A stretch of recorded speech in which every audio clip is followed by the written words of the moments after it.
Game Freak is one of those studios that you really only know for making one game. And every time they go outside their comfort zone and make something a little unusual, a little out of the ordinary, you're surprised. But unlike a lot of other studios, just about every time Game Freak has made something outside the Pokemon franchise, it's been something really special. We're talking about games like Drill Dozer, Harmonite, and the game I'm looking at today, Pocket Card Jockey. Like many of Game Freak's one-offs, Pocket Card Jockey is a bit of an oddball concept.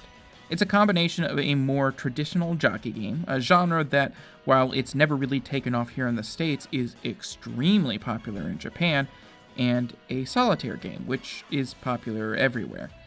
The game actually pokes fun at its own absurd concept throughout, with an ever-present fourth-wall-breaking anthropomorphic horse. Look, I'm gonna warn you now, this game is weird. But what came out of that unholy union actually worked incredibly well.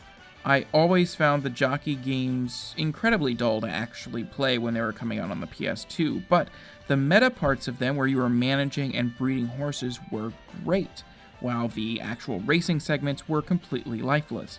What Pocket Card Jockey does is it takes the parts of those games that already worked really well, the horse and career management, the breeding systems, and it combines that with gameplay that is not only way more engaging, but also much more readily approachable for the average player. To really talk about how this game's loop works, it's best to follow the life of a single one of the game's horses. When you first get your hands on a new horse, they're 2 years old, and they can race until some point after they hit 4. That gives you a few years of races to hone their skills and increase their racing ability. Throughout that in-game year, you'll participate in a large number of races, and even when you don't win the race, it's often possible to accumulate a lot of experience and still level up your horse. Your first few horses are highly unlikely to be able to accumulate all the championships there are to get in the game, but that's not the point. The point is getting to where you have a horse who does. Once a horse has completed its racing life, it's retired to the farm section of the game, where you can breed it with other horses, either horses you've personally retired or other players' horses you've imported using QR codes. But enough of the meta layer. How does the game actually play in the races itself? Just saying, well, you play solitaire doesn't really fully cover what's going on here. There are actually several quick games of solitaire you'll play throughout any given race. At the start, you'll play a very small game of solitaire with only a few layers, the idea being that you need to find the top card that has the most orbs on it. But it isn't that simple, thanks to the extremely restrictive time limit. The more time you take to pick a card, the slower you start, but if you choose a card with fewer orbs, you'll also start slower. You'll often be forced to make a trade-off. Do you want to take the card with 2 orbs on it quickly, so that you can get a better start, or do you want to run it right up to the very last second and gamble that you can get a 5-orb card?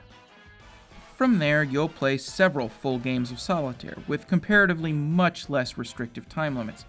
Though, since it's a full game of solitaire, it is very possible to just lose, and as a result take a penalty. Each hand of solitaire represents a turn in the racetrack, and after each hand you're required to quite literally jockey for position in the pack, all leading up to the final stretch, where you can use bonus points you've accumulated to gain one final edge against your opponents. And as I mentioned earlier, sometimes it's worth not pushing too hard in the final stretch, not wearing your horse out. If it's clear it'll be almost impossible for you to win the race, simply hang back and you can accrue more experience, which will make the horse better for eventual breeding in the next stage of the game. Really, Pocket Card Jockey is a game about trade-offs and being able to choose quickly between options, both in service of trying to win an individual race, and then in service of the ultimate goal of winning all the championships and making the best horse you can through the breeding meta layer. It's a game that I think everyone with a 3DS should check out, especially at its incredibly low price of $7 in the US. In case you missed it, I'd look at games that were ignored when they came out, or have been forgotten since. Games that people have missed. If you like that idea, be sure to subscribe so you can see the latest videos. If you like this video in particular, be sure to hit that like button, and thanks for watching.